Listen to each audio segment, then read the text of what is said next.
Welcome back, disgruntled sports fans. Another week, another scripted top 10.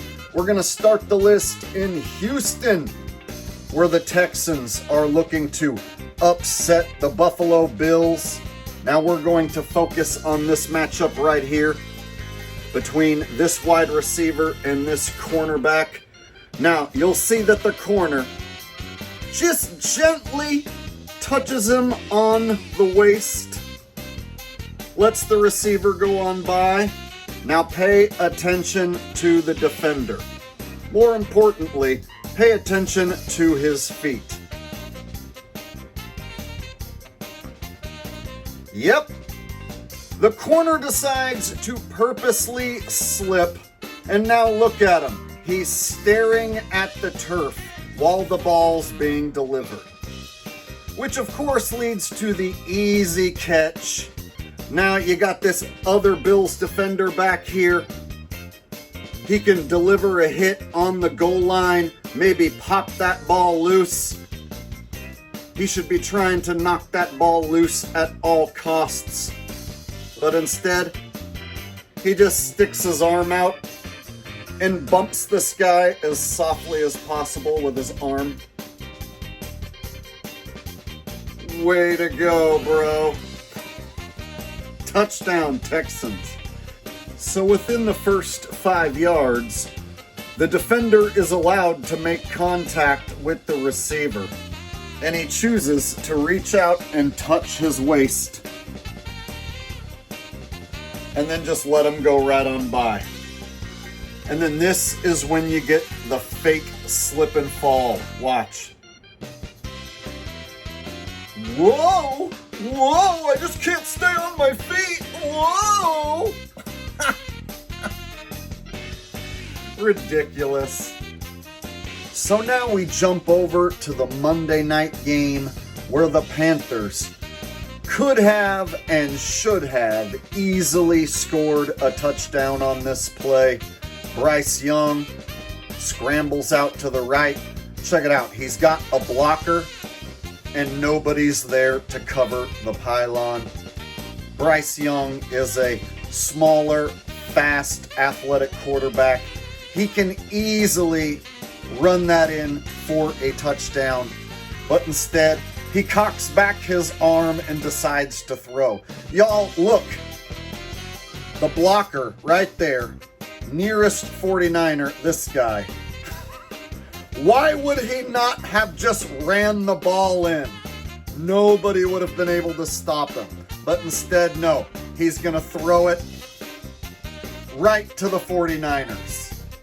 And of course, the ball is juggled, but still picked off. So it's a turnover when it should have been a touchdown. Bryce Young throwing it to the Niners on purpose, clear as day. This play right here, man, is some extra phony rigoroni with a side of bologna. Because on this play, Big Sister, Trevor Lawrence, he's gonna slip the pigskin to his main man, Travis Etienne. And look at this Cardinals defender. Just watch this Cardinals defender make a fool of himself. Yep, the old pretend to trip and fall routine. Great job, dude. You are one of the best players in the world. I see exactly why you play professional football. So Travis now, off to the races. Look at this guy, number 34 here. He wants to make an even bigger fool of himself than that last Cardinals defender. I don't know how that's possible, but he's going to give it a try. So what he's going to do is, instead of making a touchdown-saving tackle right here, he's going to turn his head like a sissy, get knocked into the end zone. Look at him. He's got his back turned to the ball carrier. And he reaches around and slaps the guy on his thigh. Great job, number 34. You are equally as foolish as the last dude who pretended to slip and fall. Great job, Cardinals defense.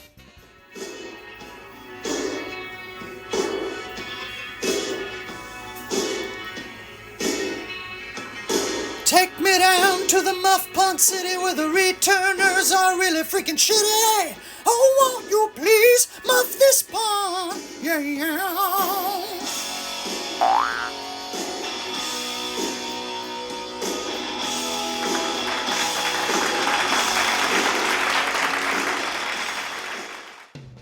All right, so here is your Muff Punt City breakdown. The returner clearly is looking at the ball. Then he decides he's not going to field the punt. Okay, cool. If you're not going to field the punt, make sure it doesn't bounce and hit you. As in, get the hell out of there. So instead, he keeps his back to the ball. And of course, the ball bounces right towards him. And he's looking at it at this point, and he lets the ball hit him, and he swats it with his hand. Now it's a live football, of course, and can be recovered by Green Bay. And between him and number 24 there, they can't recover the ball. No. They make sure to let the Green Bay Packers recover the ball. So now we head over to the Motor City, where Jahmyr Gibbs gonna take this handoff. Slips right through the line. Now watch, number 24. He's gonna grab hold of Gibbs. Then he's just gonna let him go and fall down. Excellent job, bro. This next dude gonna go for a terrible arm tackle attempt. And that's when number 8's going to come in, waving his arms around and going to touch Gibbs on his shoulder pad real quick. That's it. Just wave his arms around and touch his shoulder. And then get blocked. Gibbs easily scores. Lions win. So on this play, Joshua Allen personally loses the game by throwing the game-ending interception. What makes it so bad is he has a player wide open. Now, when you see Allen cocking his arm back to throw, and you see this wide open tight end right here, you think this is going to be a big play, most likely a touchdown. The Bills are going to find a way to win this game. But instead of throwing to that wide open tight end, Joshua does the unthinkable and throws it right to the Texans.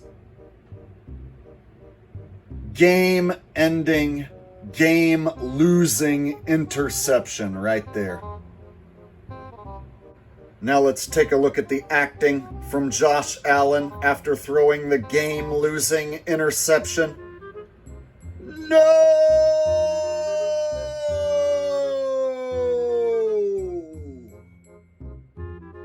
Great job, Josh. We can tell how angry you are at yourself for throwing that interception on purpose. We totally buy the acting. Have you had enough? Or are you thirsty for more? Well, hopefully you are thirsty for more, because more Rigoroni is what we have here.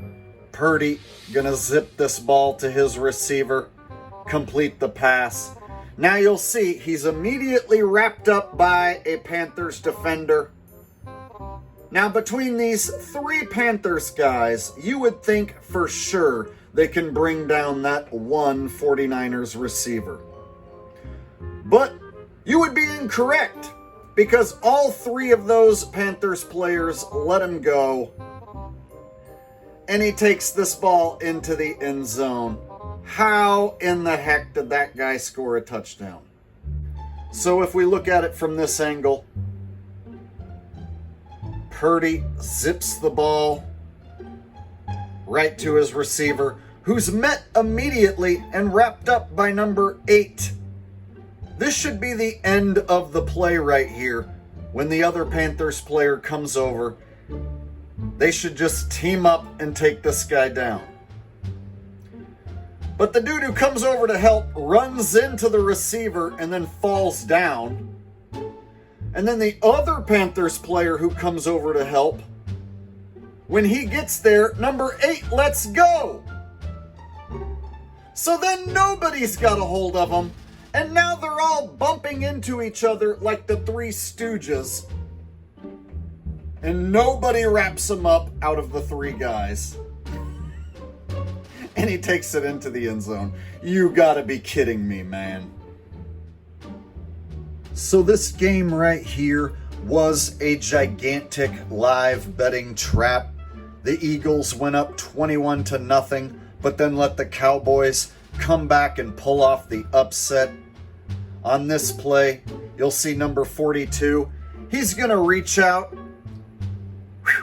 and go for an air swipe. The next 2 Cowboys players, both going to whiff at the exact same time. One guy goes low, doesn't wrap up the feet. The other guy goes for a terrible arm tackle attempt. Both of them leave Hurts still on his feet. So last but not least, this last Cowboys player is going to come in and dive at the ground. Hurts takes it in. Eagles touchdown. The most obvious, purposely thrown pick 6 of Week 12 was thrown by none other than Joseph Flacco. On this play, you'll see Joseph has a man wide open, and on 2nd and 5, throwing it to that wide open running back right there would be the best play. It's the safest, easiest throw to make. Throw it to him, Joe. Instead, Joe is going to pump fake it, which gives this New England defender just enough time to enter the picture. And then Joseph is going to throw a very slow ball, giving the New England defender just enough time to step in front of it. And then look at the reaction of Joseph Flacco after he just threw a pick. Not even going to try and run the guy down at all. The easiest pick 6 of this guy's career. So let's look at the acting by Joseph Flacco right after he throws the pick. Pump fakes for no reason. Throws the pick. Sees that the ball has been picked off. Doesn't even try and sprint after the guy at all. Just watches him take it to the house. And he's like, yep, another day at the office. And that brings us to the number 1 most scripted play of the week. And it has to be this funky play in Los Angeles. Baker Mayfield throws it to his tight end. The tight end proceeds to bobble it, but now he's got it. But no, wait, he's gonna hand it to this Rams player. Like, bro, you just gave him the ball. You're the bigger, stronger guy, and you just gave him the football? So the tight end gives up the football after purposely bobbling it like 3 different times. And now, this Rams player, he's going to try and take this ball to the house. You got this lineman right here. He's going to come running up. Now watch what he does. Instead of trying to make a tackle attempt, he lets the blockers go running on by. And then he goes up to this blocker back here who's basically irrelevant in this play, and he touches him on the back. Like, what was that, bro? That doesn't even make sense in pretend football. Like, what are you even doing? So Baker Mayfield is now the last chance at saving this tackle from it being a pick six. And since he threw the pick, he should be trying his hardest to keep this guy from scoring a touchdown. So Baker doesn't even get blocked that hard, just barely gets touched on the shoulder, and he's still in position to make the pick six saving tackle. But instead, he's not even going to try and make a tackle attempt. As you can see, he's got his back turned to the ball carrier. Not even going to make an attempt at all. Way to go, Baker. Okay, let's go over in detail everything that's wrong with this play and the reason why this is the number one most scripted play of the week. First off, ball is delivered right into the tight end's hands. And then he purposely bobbles it again, bobbles it a third time, bobbles it a fourth time, and then he's actually got a hold of it, but he makes sure to hand it over to this Rams player. He's clearly the bigger, stronger dude who's got a hold of the ball. But he makes sure to let go of it right here and hand it over to the Rams dude. Ridiculous! And then, of course, the lineman, who has the angle to make the tackle if he would just sprint. But instead he slows up on purpose, lets both blockers run on by, and then this third blocker back here, who's basically irrelevant in the play and doesn't matter, he goes up and touches that guy on the back. Literally makes no sense at all. Not even in a pretend football game does that make any sense. And of course, Baker Mayfield doesn't even get blocked. Has a chance to make the tackle, but won't do it. Keeps his back turned to the ball carrier. And that, my friends, is your number one most scripted play of the week. I hope you guys enjoyed it. Do me a favor, hit the like button. Make sure you are subscribed. Make sure you have the bell notification turned on so you don't miss any of my content. And I will see you guys in the next video. Peace.